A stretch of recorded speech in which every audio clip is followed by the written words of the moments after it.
What's up, guys? This is Seville with another Marvel Studios The First 10 Years Marvel Legends action figure review.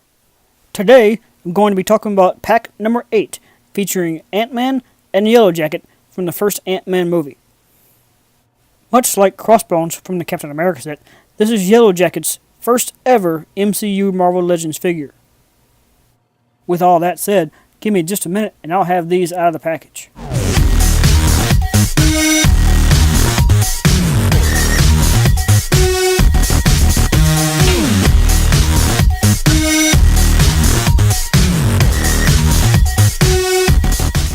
Just real quick before we get back to it, if you like this video, please give it a thumbs up and comment below. And if you want to see more from me, please subscribe and hit that notification bell.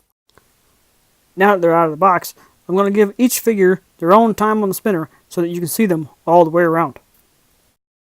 This Ant-Man figure is mostly just a re-release of the one from the first Ant-Man movie. However, there are still some slight differences, which I'll look at a little closer in just a minute. For now, it's time to switch over to Yellowjacket. As I stated earlier, this is his first MCU Marvel Legends figure. And just to be right up front with it, he does not disappoint. So far, Yellowjacket looks great and is definitely worthy of the 10th anniversary moniker.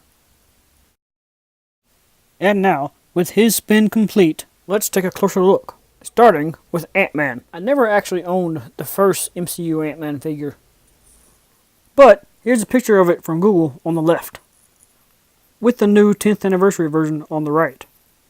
As you can see, the new one is a bit more textured in the red areas, plus the red one is more closed in, covering the mouth. Of course, the best feature of the new figure is the new Paul Rudd head sculpt. It hasn't been that long ago that I reviewed the figure from the Ant-Man and Wasp movie. In that review, I said I liked the figure, but this particular head sculpt was its weakest point, mostly due to the facial expression chosen for it. But on the newest figure, he definitely seems a lot more natural, and it seems to do a better overall job of capturing Paul Rudd's likeness. I do like the newer suit better, so for me, well, I was going to swap their heads, but then when I tried to, I realized that their neck pegs are not the same size, which is rather disappointing. But I guess it does look better with the helmet on anyway. And just before I wrap up on Ant-Man, he does have all the standard Marvel Legends articulation, with joints in the shoulders, biceps, double elbow, and the wrist, along with the ab crunch and the waist twist, as well as the hips, thighs, double knees, and the ankles. Since there wasn't really a whole lot of improvements made to this figure, I'm going to give it a 4-star rating. I do think he's an awesome figure, but he's really only worth owning if you don't already have an Ant-Man figure. And now, let's move on to Yellowjacket. I really like all the texture differences on this figure.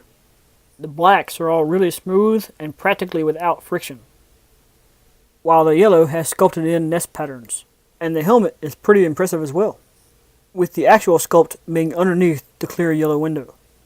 Moving around to the back, the arms are somewhat articulated, with 3 different points offering multiple directions. The antenna pieces on top can spin around, as well as move side to side. The pack does come off of his back, and plugs in via this notch here.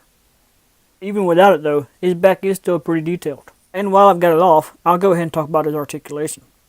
His upper body is mostly normal, with points in the neck, shoulders, biceps, double elbow, and the wrist, plus the ab crunch and the waist twist. On his legs, his hips don't really move that far out, but do better front to back. He does have the twist on the thigh, but it's lower than normal, to accommodate for the gear on the side. Of course, he does have the double knee, and his ankle actually does have a twist just above the ball joint, and generally it works really well. Since Yellowjacket himself is a totally new figure, it's time to go through my guidelines for a complete and fair review. Yellowjacket does have more than 20 points of articulation and a lot of great detail. It is a totally new sculpt, and it's incredibly accurate. It is in scale with other Marvel Legends, but that's kind of a moot point when you have characters who can shrink and grow. It's not overly fragile, and it does balance really well even with the backpack on. He does include his own accessories. The price does seem fair for these sets, and I've been able to find them pretty easily so far in Target and GameStop.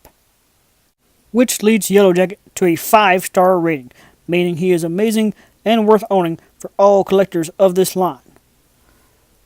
Therefore, I definitely recommend this set, especially if you don't already have an Ant-Man figure.